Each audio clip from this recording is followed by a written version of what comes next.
Vrtilne tabele. Vrtilne tabele so interaktivne tabele, s katerimi predstavimo velike količine podatkov.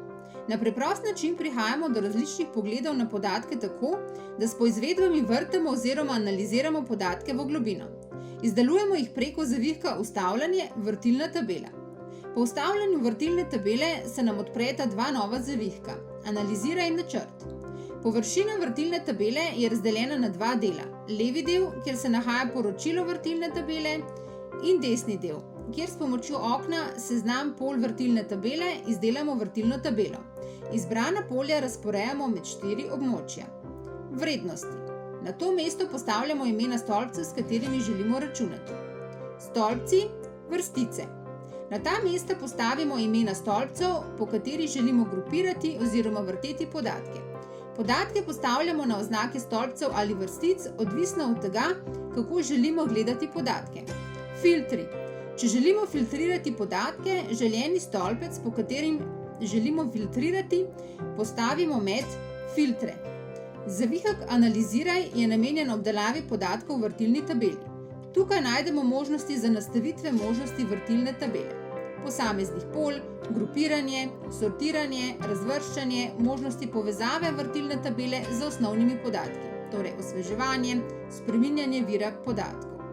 Zavihek Načrt pa je namenjen oblikovanju podatkov v vrtilni tabeli, torej oblikovanje tabel s slogi, različne možnosti postavitve poročila in podobno.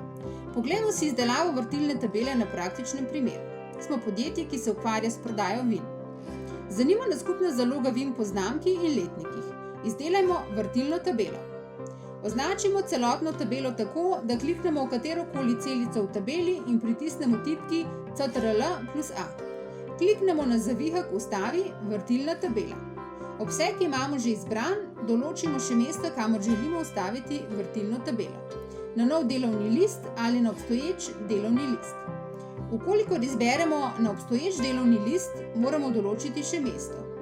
Izberimo na nov delovni list in potrdimo s klikom na gumb V redu. Na levi strani se bo izpisalo poročilo vrtilne tabele. Želimo narediti poizvedbo skupne zaloge vin po znamki in letnikih. V stolpec oziroma vrstico dodamo stolpca, znamka in letnik. Se želimo v našem primeru grupirati podatke po znamki in letnikih. Vseeno je, kam dodamo izbrana stolpca ali podvrstice ali stolpce, razlika je le v izpisu poročila. Zanima nas skupna zaloga izbranih vin po znamki in letnikih. Zato damo polje Zaloga v polje Vrednosti, saj želimo s tem podatkom računati.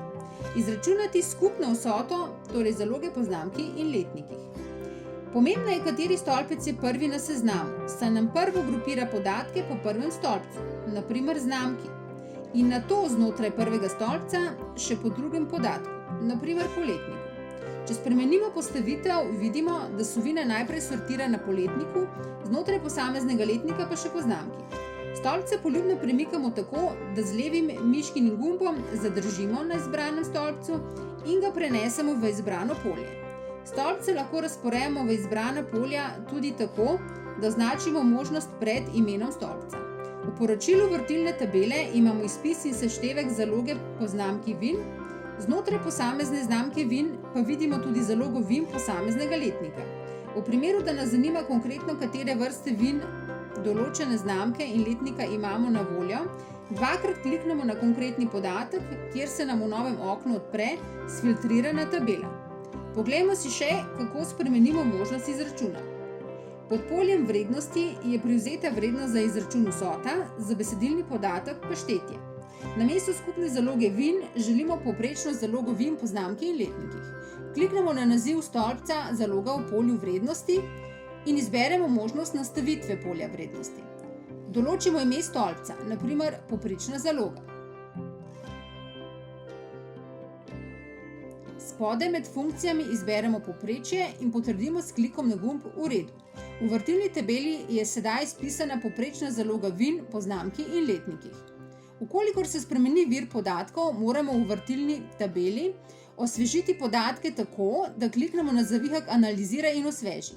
Če pa se spremeni vir podatkov, pa izberemo Spremeni vir podatkov in obseg podatkov, ponovno izberemo tako, da določimo nov obseg podatkov in potrdimo s klikom na gumb V redu. Podatki v vrtilni tabeli se samodejno spremenijo oziroma prilagodijo.